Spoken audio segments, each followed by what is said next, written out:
E aí, tudo certo? Aqui é o Maicon Barros e nesse vídeo eu vou falar para você sobre o que fazem os pais que não destroem o destino dos filhos.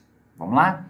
Já indo direto ao assunto, eu sei que é muito difícil, né, a criação dos filhos, é complicado, principalmente para os pais que querem fazer, né, de uma forma bem feita, se preocupam muito, se importam muito com a educação dos filhos. E nesse caso, não é fácil. E como meu comprometimento aqui é fazer o máximo possível para poder falar daquilo que eu tenho experiência própria, vivo na prática, eu tenho um pouco de experiência com respeito à criação de filhos, porque são alguns filhos já aí que eu tenho criado, né? Então, tenho um pouco de experiência para poder falar sobre isso. Então, não é só conhecimento teórico, não. É conhecimento prático também. A primeira coisa... Vamos lá? Número 1. A primeira coisa que fazem os pais que não destroem o destino dos filhos é monitorar a criança. Criança, tá? Criança tem que ser monitorada. É criança, é inocente, não tem muita noção das coisas, o que é certo, o que é errado, o que é bom, o que é ruim, o que pode trazer prejuízo para ela ou não. Então, por isso, criança tem que ser monitorada. Então, quando eu digo, é claro, quando eu digo monitoração, né, o monitoramento, a criança tem que ser monitorada, eu não estou falando no sentido daquele controle absoluto e, não, nesse sentido ruim, pejorativo da palavra, carrasco, não. É monitorada no sentido de você tem que estar vigiando para que ela não caia em algum laço, não caia em alguma armadilha, em qualquer sentido da vida. Então, criança tem que ser monitorada. Esse negócio de deixar a criança fazer o que quer e deixar para lá e você não se importar e não ver, não tomar cuidado, não monitorar, não é legal. Pais que não querem destruir o destino dos filhos fazem isso, então. Monitora. Criança tem que ser monitorada. Número 2. Filho só pode ver o que é próprio para a idade dele. Isso é muito importante. Você já ouviu, inclusive, falar na classificação indicativa, né? Proibido para menores de 12 anos, proibido para menores de 16 anos, enfim.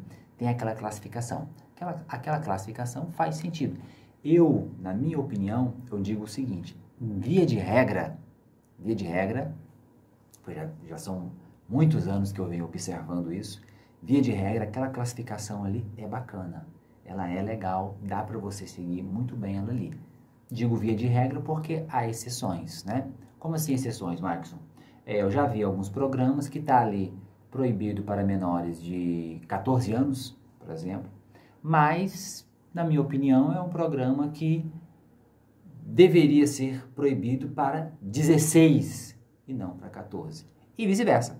Já vi também alguns programas que, quando eu digo programa, estou dizendo filme, série, enfim, qualquer coisa, que está lá proibido para menores de 14 anos, mas que, na minha opinião, ele poderia até ser proibido apenas para menores de 10 anos, né?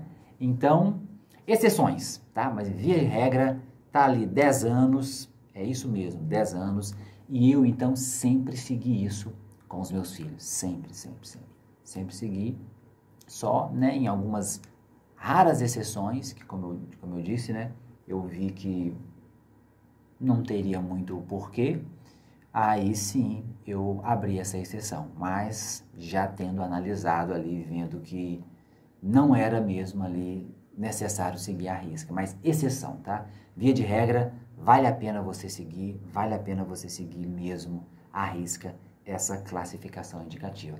E para tudo, tanto para coisas que vai assistir, quanto para jogos, enfim, qualquer coisa é importante. Filho só pode ver o que é próprio para a idade dele. Número 3. Tome a frente das regras da tua casa. Ok? Tome a frente. Inclusive, isso aqui está relacionado ao número 1, né? Criança deve ser monitorada. E também está relacionado ao filho só pode ver o que é a própria idade dele. Está relacionado às regras, né? Mas você tem que tomar a frente das regras da tua casa. Tá, é claro que dependendo da personalidade do pai ou da mãe, ele não tem naturalmente tanto pulso firme assim, dependendo da personalidade do pai ou da mãe. Só que, independentemente disso, você tem que tomar a frente das regras da tua casa. É você que é o pai, ou você que é a mãe. Não é o filho, é você que dita as regras, é você que toma a frente das regras. É claro, né? Vou deixar bem claro, como eu disse lá no número 1. Não é nada de ser carrasco, de ser violento e etc. Não é nada disso que eu estou falando. Eu estou falando sobre regras mesmo, sadias, benéficas. E sobre a questão de você é quem manda e não o filho. Ok? Vamos para o número 4. O ideal é criança não ter celular. Ok? O ideal é criança não ter celular. Tá bom? Essa é a minha opinião, não só minha opinião, mas de várias outras pessoas, alguns profissionais até da área da educação, alguns, enfim, especialistas no assunto. Mas, falando aqui da minha opinião e falando o que eu fiz durante toda a vida ali, toda a criação dos meus filhos ali enquanto crianças, né, que eu estou falando aqui mais especificamente sobre crianças, nesse caso aqui do número 4, meus filhos nunca tiveram celular, não tiveram celular enquanto crianças. Meus filhos só passaram a ter celular a partir dos 14 anos de idade. Então, não estou dizendo que você tem que fazer igualzinho a mim, estou falando sobre a minha experiência. Se você quiser fazer igual, beleza. Se você não quiser fazer, aí é com você. Estou falando sobre a minha experiência. A partir dos 14. Então, enquanto criança, não. Não é legal. O ideal é que criança não possua celular. Eu não vou entrar aqui no critério do porquê. Não. Dá para você já, né, ter uma noção do porquê, dos malefícios, de coisas maliciosas que podem trazer o celular para uma criança, ok? Número 5, não compare a casa dos outros com a sua. O que é isso? O filho, né, não deixe, não ensine, não eduque o seu filho fazendo esse tipo de comparação. Não deixe isso entrar ali nos costumes da tua família. Por exemplo, né? Tipo assim, o filho fala, mas lá na casa do fulano pode fazer isso. Na casa de ciclano é assim. Aí você tem que ensinar o seguinte, lá na casa dele é a casa dele, na casa dela é a casa dela. Aqui é a nossa casa. Nossa casa é nossa casa. Não compare a nossa casa com a casa do outro. Então, ensine os teus filhos dessa forma. Nossa casa é a nossa casa, ok? Esse tipo de comparação não é legal, mina muito a estrutura familiar, bagunça a criação dos teus filhos, beleza? Vamos para o número 6, filho precisa se socializar, é importantíssimo essa socialização, seja de qualquer forma, mas precisa se socializar. O que eu quero dizer com isso? Aquela ideia do filho 16 horas, né? Eu vou colocar 16 como um número hipotético, né? 16 horas por dia, trancado, sem se socializar, sem ter contato com ninguém, jogando um videogame ou assistindo a televisão o tempo todo, sem contato nenhum. Não é legal, não é bacana. Filho precisa se socializar. E agora, quando eu digo filho, observe que eu não estou dizendo mais criança. Eu estou dizendo filho. Então, criança ou adolescente. Tanto faz. Precisa se socializar. É claro que existe também algumas pessoas, quando eu digo agora pessoas, estou dizendo criança ou adolescente, e também adultos, né? Que tem uma personalidade, né? Já dentro ali dos teus traços de caracteres e tal, ele já tem essa personalidade de ficar um pouco mais sozinho mesmo, ok? É normal, existem pessoas assim, mas tudo tem limite, tudo. Então essa cena do filho ali o tempo todo, sozinho, trancado, sem contato com ninguém, sem se socializar, não é legal, não é legal. Então, pai, mãe, cuidado com isso, fique atento a isso aí. Número 7. Crianças rejeitadas tendem a buscar as redes sociais. Então, observe. Criança rejeitada tende a buscar as redes sociais. Então, observe que se por um acaso, né, o teu filho possui celular, estou falando agora no caso de criança, como eu já disse, número 4, o ideal é a criança não ter celular, mas caso o teu tenha, observe se ele não está indo muito para as redes sociais porque ele está se sentindo rejeitado. Observe isso.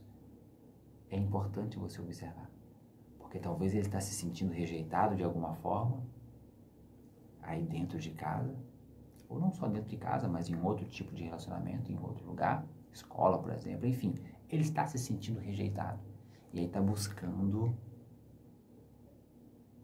nas redes sociais uma válvula de escape, digamos assim. Tá bom? Fique atento a isso. Número 8. Precisamos olhar para a vida dos nossos filhos. Sim, atentos. É importantíssimo. Estamos aqui para isso. Para olhar. É claro que quando eu estou dizendo filho, eu estou dizendo de menor, né? Criança, adolescente. Não é filho adulto, não. Filho adulto é outra história. Mas estou falando aqui sobre criança e adolescente.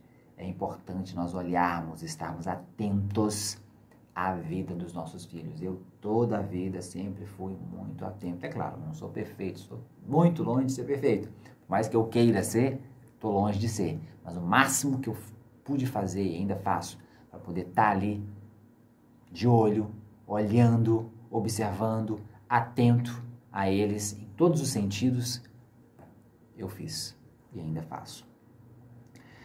Número 9, cuidado. As coisas acontecem debaixo dos nossos olhos e não percebemos. Está relacionado ao número 8 que eu acabei de falar, né? Fique muito atento. Siga o teu instinto.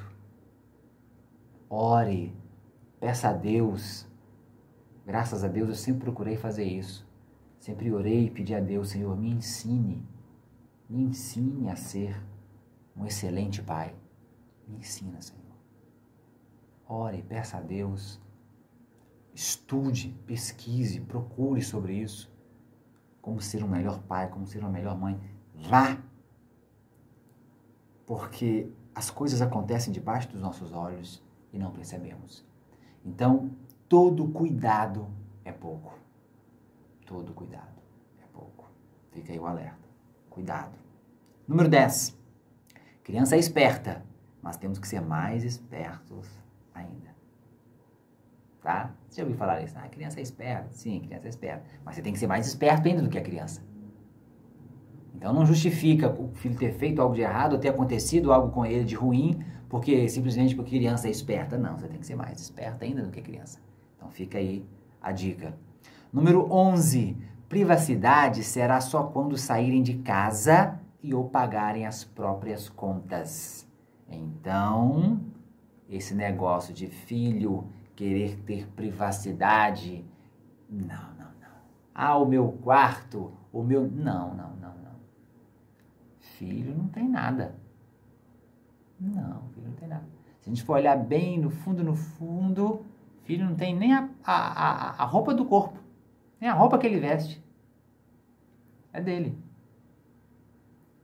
Então, privacidade, querer exigir privacidade, eu posso, eu tenho, eu aconteço, só a partir do dia que sair de casa e for viver a sua vida lá na sua própria casa, ou, morando ainda com os pais, pagar as próprias contas, ajudar nas despesas, ou algo do tipo. Aí já pode ter uma certa privacidade, uma certa regalia de alguma forma. Aí eu não quero entrar muito aqui em detalhes da situação. Mas, não. A casa, na verdade, é dos pais. Não é do filho. Então, vai ter só suas regalias, a sua privacidade, quando tiver a sua própria casa. Número 12. Questione, pergunte e vigie os teus filhos. Converse, questione. Por quê? Pergunta. Mas como? Vigia os teus filhos. Volto a dizer, não no sentido de carrasco, violento e com desaforo e com... Não é isso. É no bom sentido da palavra. Com uma boa intenção. porque você quer cuidar, você quer zelar, você quer fazer o melhor possível para que ele tenha uma excelente infância e adolescência, para que, consequentemente, ele tenha também uma ótima vida adulta. Então, vigie, cuide, questione, pergunte. É muito importante isso aí. Mais uma vez, quando eu digo vigiar, não é naquele sentido exagerado da coisa que o filho não pode nem... Não, não é isso. É vigiar no bom sentido da palavra, como um cuidador, ok? Número 14, ou melhor, número 13. O filho vai tentar se impor, mas tem que haver regras, respeito e hierarquia. Às vezes acontece isso. Às vezes acontece, é claro, com uns mais, outros menos, depende da personalidade ali, mas às vezes acontece isso, o filho querer se impor. Como se fosse ele o... Não. Tem que haver regras, respeito e hierarquia. E que hierarquia, para quem não sabe, hierarquia é um tá aqui, o outro tá aqui, na questão de quem manda. Né? Tipo como se fosse lá no militarismo, né? Soldado, cabo, sargento, mais ou menos assim. Tem que ter hierarquia. Quem que é o filho aqui? Quem que é o pai? Quem que é o filho? Quem que é a mãe? Hierarquia. Tem que ter essa clareza, tem que ter essa postura, tem que ter tudo isso aí. Claro, volto a dizer, tudo com amor, tudo com uma boa intenção. Nada de sentido de violência ou algo do tipo, de jeito nenhum. Número 14, tem que ter limites. Também relacionado aqui, né, ao número 13. Tem que ter limites. Filho tem que ter limites, não fica assim abrindo a mão e a lavonteia, não. Tem que ter limites, tem que aprender a ouvir não. Isso, inclusive, é importante para a educação do filho, até em sua vida adulta depois, saber ouvir um não. Então, tem que ter limites, não é assim, fazer tudo o que quer e pronto, acabou. Tem que ter limites. Número 15 e último, o que os filhos trazem para o mundo é o que plantamos neles. Então, via de regra, há exceções, via de regra, o que o seu filho será no futuro é o que você plantou nele hoje. Pense muito nisso. O que ele será no futuro é o que você plantou hoje. Então, eduque, dê o seu melhor, não perca a oportunidade, para que depois você não se arrependa, inclusive, né? Nossa, eu podia ter educado mais, eu podia ter falado mais, eu podia ter ensinado mais. Quantas vezes eu pensei em falar, mas não falei. Quantas vezes eu pensei em fazer, mas não fiz, e etc, etc. Aí você vai se arrepender. Isso não é nada legal. Eu, graças a Deus, procuro sempre pensar nisso. Dar o meu melhor, compartilhar o máximo que eu posso compartilhar, para que no futuro, e graças a Deus, eu acredito piamente nisso, que no futuro eu não vou me arrepender do que eu faço hoje, do que eu ensino, do que eu compartilho, do que eu distribuo de educação para os meus filhos, tá? Graças a Deus mesmo, porque se não fosse Deus, não seria nada, não seria o pai que eu sou hoje. E quando estou dizendo assim, o pai que eu sou hoje, eu faço, tá? Não é que eu estou querendo me achar aqui, não, eu estou apenas querendo te inspirar e dar exemplos para você ver que é possível, né, ter uma família, é possível criar os filhos de uma forma bacana, não de uma forma perfeita, porque família perfeita, pelo menos pelo que eu sei, não existe, mas uma família bacana, uma família legal, uma família saudável, sim, é possível. Muito obrigado pela tua atenção, parabéns para você, porque você se interessou por esse assunto, você quis, né, saber mais, aprender mais. Eu espero que eu tenha transmitido para você aqui algo de valor e que você possa não só assistir esse vídeo, mas sim colocar em prática. Não vai ser fácil aplicar isso tudo, principalmente se você ainda não aplicava nada disso, vai começar agora do zero, principalmente se o teu filho já tem aí 10 anos, 15 anos, etc. Mas é importante e não é fácil, mas é absolutamente possível. Que Deus te abençoe e até a próxima, se Deus quiser.